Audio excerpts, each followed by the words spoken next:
ஏய், உன் கண்ணுல படுறதுக்குள்ள இந்த ஆப்பிள உள்ள கொண்டு போகணும்னு தான் வந்தேன். அதுக்குள்ள கரெக்ட்டா வந்துட்டியா? ஆப்பிள் வேணும். என்னது? ஆப்பிள் வேணுமா?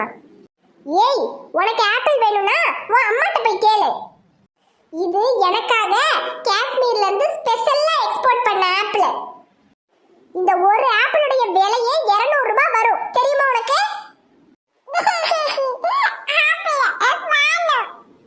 அது சரி, நான் சொல்றதெல்லாம் உனக்கு எங்க இருந்து புரிய போகுது? என்ன சொன்னாலும் கெக்க பக்கன்னு சிரிக்க வேண்டியது, வேணும் வேணும்னு மட்டும் சொல்ல வேண்டியது. இங்க பாருடி, ஆப்பிளால உனக்கு தர முடியாது. அத குடு முதல்ல.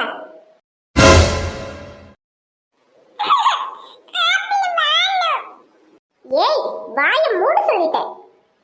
நான் வில்லியா இருந்த வரைக்கும் நீயும் அம்மாவும் இந்த வீட்டு பக்கமே வராம இருந்தீங்க. நானும் நிம்மதியா இருந்தேன். ஏன் புருஷனை ஏமாத்துறதுக்காக நல்லவளா வேஷம் போட்டாலும் போட்டேன். இப்ப என் மேல உள்ள பயம் எல்லாம் உங்க அம்மாவுக்கு போயிடுச்சு. இங்கேயே குடியிருக்க ஆரம்பிச்சிட்டீங்க. இனி உங்களை இந்த வீட்டை விட்டு துரத்துறதுக்காக திரும்பவும் நான் வில்லி ஆகணும் போலயே.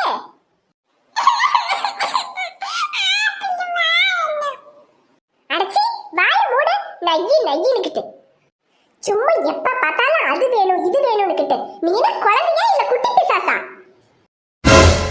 முதல்ல உன்னையும் அம்மாவையும் இந்த வீட்டை விட்டு அனுப்புறதாண்டி எனக்கு நிம்மதி. செல்லம், சரிம்மா சரி, அழாதடா.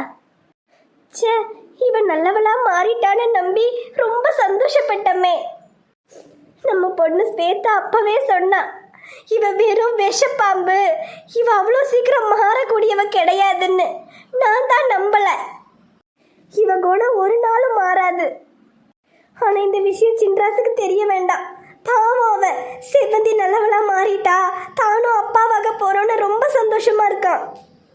ஆனா இவ மாறவே இல்லைங்கிற விஷயம் தெரிஞ்சா அவன் ரொம்ப வருத்தப்படுவான்.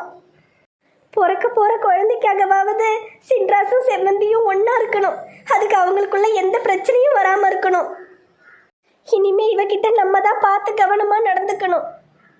அழாதடா நிலா செல்லம், வா பாட்டி உனக்கு ஆப்பிள் தரேன், வா.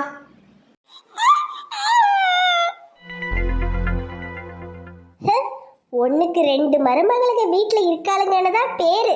ஆனா ஒருத்தியாவது மாமியாருக்கு ஒரு காப்பி போட்டு கொண்டு கொடுப்போம்னு கொண்டு வராளுகளா? அதுக்கும் நான் தொண்டை தண்ணி வத்த கத்தணும், காப்பி கொண்டு வாங்கடின்னு. ஏ கயலு, எங்க இன்னும் காப்பி வரல? ஆத்தே, நான் கொண்டு வரேன். என்னத்தை கொண்டு வந்தியோ? இந்த வீட்டுல காலையில ஒரு கப்பு காப்பி குடிக்கிறதுக்கு மதியானம் ஆயிரும் போல இருக்கு. இந்தாங்கத்தே காஃபி. என்ன, உன்கிட்ட ஒன்னொன்னு கேட்டாதான் கொண்டு கொடுப்பியோ? ஏன் விடிஞ்சா ஒரு கப்பு காப்பி போட்டு கொண்டாந்து கொடுக்கணும்னு உனக்கு தெரியாதாக்கும்? இல்லத்த, கிச்சன்ல கொஞ்சம் வேலை இருந்துச்சத்த, அதான் கொஞ்சம் நேரமாயி போச்சு.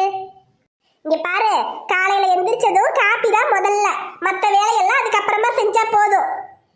வேலைகளை எப்படி ஓர்த்து போல செய்யணும்னு கூட தெரியல. எல்லாம் ஏன் கழுத்திருக்க வந்தாச்சு. குடு காப்பிய. ஏடி, ஒரு காப்பி கப்ப உன்னால ஒழுங்கா கையில கொடுக்க முடியாது? ஐயோ தே, நான் உங்க கையில தான் தே கொடுத்தேன். ஓஹோ, அப்ப நான் தான் கீழே போட்டு உடைச்சிட்டேங்கறேன். இல்ல தே, அது வந்து தெரியாம. ஏய், இந்த வீட்ல உள்ள ஒவ்வொரு பொருளும் நீ உன் அம்மா வீட்ல இருந்து கொண்டு வந்தது கிடையாது. உன் இஷ்டத்துக்கு இப்படி எடுத்து போட்டு உடைக்கிறதுக்கு ஒன்னொன்னு என் புருஷனும் என் பிள்ளைங்களும் சம்பாரிச்சது. அதானே, உன் வீட்ல இருந்து ஏதாவது பாத்திரம் பண்டம்னு கொண்டு வந்திருந்தீனா தானே அதோட அருமை உனக்கு தெரியும். வறுமை வெறுகையில வீசிக்கிட்டு வந்த. இந்த வீட்ல உள்ள பொருள் தானே, யாருதோ எவருதோ எப்படியோ எடுத்து போட்டு உடைக்கலாம், அப்படித்தானே? ஐயோ அத்தை, நான் அப்படியெல்லாம் நினைக்கல அத்தை. ஐயோ அத்தை, என்ன சத்தை? வாடி மூத்த மருமகளே, இவளுக்கு எப்ப பார்த்தாலும் தொட்டதுக்கெல்லாம் சப்போர்ட்டுக்கு வந்து நிப்பீல. இங்க பாரு, காப்பி கப்ப போட்டு உடைச்சிட்டான். ஐயோ கையில என்னாச்சு கையில? ஐயோக்கா, நான் சரியா தாங்க கொடுத்தேன். ஆனா அத்தை தான் வேணும்னே போட்டு உடைச்சிட்டாங்கன்னு சொல்லேண்டி. அத்தை, என்னத்த இது? எப்ப பார்த்தாலும் அவள் இப்படி ஏதோ ஒன்று சொல்லிட்டே இருக்கீங்க. பாவம் அத்தை, அவளும் இந்த வீட்டு மருமக தானே அத்தை. ஆமாமா, மருமக. நல்ல சீரு செடத்தி நகை நட்டுன்னு அப்படியே லாரியில கொண்டு வந்து இறக்கிட்டா. ஒண்ணும் இல்லாம ஓடி வந்தவளுக்கு இந்த மரியாதை போதும். போதும், நிறுத்துங்க. அப்பா அம்மா, இதுக்கு மேல எங்க பொண்ணு ஏதாவது ஒரு வார்த்தை பேசுனீங்க, வாங்கம்மா வாங்க. என்ன குடும்பமே சேர்ந்து நல்ல நாடக கம்பெனி நடத்துறீங்களா? நீ முன்னால ஓடி போற மாதிரி போ, பின்னால நாங்க வந்து சேர்ந்துக்கிறோம். 5 பைசா செலவில்லாம கல்யாணத்தையும் முடிச்சிடலாம். அங்க மாமியான்னு ஒருத்தி இருப்பா, அவ தலையில மிளகாயே அரைச்சிடலான்னு குடும்பத்தோட கிளம்பி வந்திருக்கீங்களாக்கும். இங்க பாருங்கம்மா, எங்க பொண்ணு பண்ணது சரின்னு நாங்க சொல்ல வரல. அவ பண்ணது தப்புதான். ஆனா அதுக்காக எங்க பொண்ணு 5 பைசா செலவில்லாம தாட்டி விடணும்னு நாங்க என்னைக்குமே நினைச்சதில்ல. எங்க பொண்ணு இந்த வீட்டுக்கு கல்யாணம் பண்ணிட்டு வந்தது வேணும்னா முறையில்லாம இருக்கலாம். ஆனா அவளுக்கு சேர வேண்டியதெல்லாம் முறைப்படி அவளை சேரணும்ன்றதுக்காக தான் அதையெல்லாம் அவளுக்கு இங்க கொடுத்துட்டு போகணும்னு தான் நாங்க வந்திருக்கோம். கொஞ்சம் வெளியே வாங்க. இந்தாங்க, இதுல எங்க பொண்ணு கல்யாணத்துக்காக நாங்க சேர்த்து வச்ச 50 பவுன் நகையும் 5 லட்சம் ரூபாய் ரொக்கமும் இருக்கு. அது மட்டும் இல்ல, எங்க பொண்ணுக்கு நாங்க செய்ய வேண்டிய சீர்திருத்தி பாத்திர பண்டம்னு எல்லாம் இருக்கு.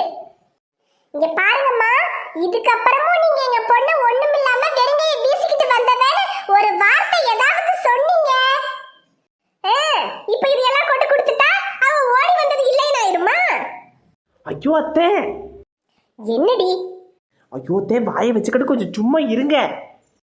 அவங்க நகை நட்டு பாத்திர பண்டம் பணம்னு எல்லாம் கொண்டு கொடுக்கறதே பெரிய விஷயம். அதை வாங்கிக்கிட்டு அமைதியா இருங்க.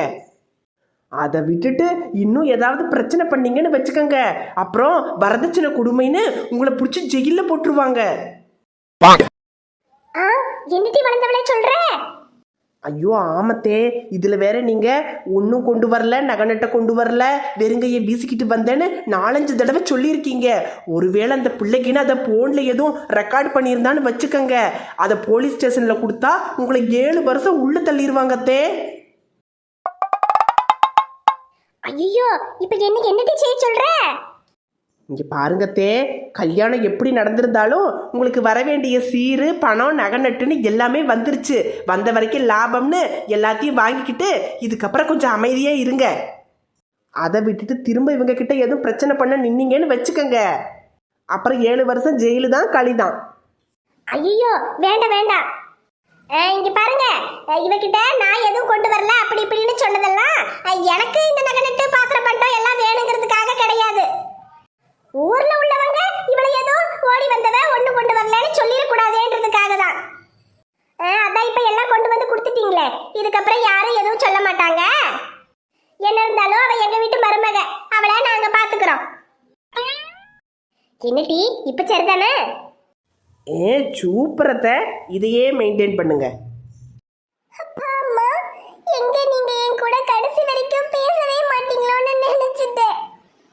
நான் செஞ்ச தப்ப மன்னிச்சது மட்டும் இல்லாம எனக்காக இப்படி எல்லாம் செய்வீங்கன்னு நான் நினைச்சு கூட பார்க்கலப்பா.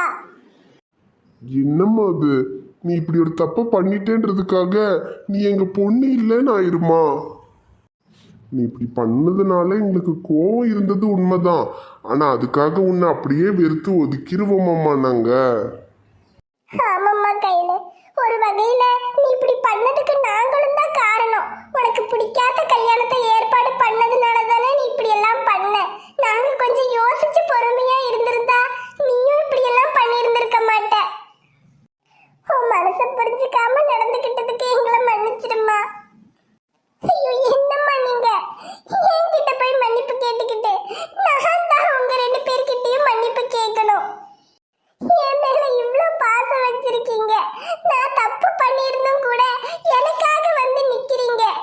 உங்களை போய் ஏமாத்திட்டு இப்படி எல்லாம் கல்யாணம் பண்ணிட்டு வந்துட்டேனேன்னு நினைக்கும் போது எனக்கு தாம்மா ரொம்ப கஷ்டமா இருக்கு.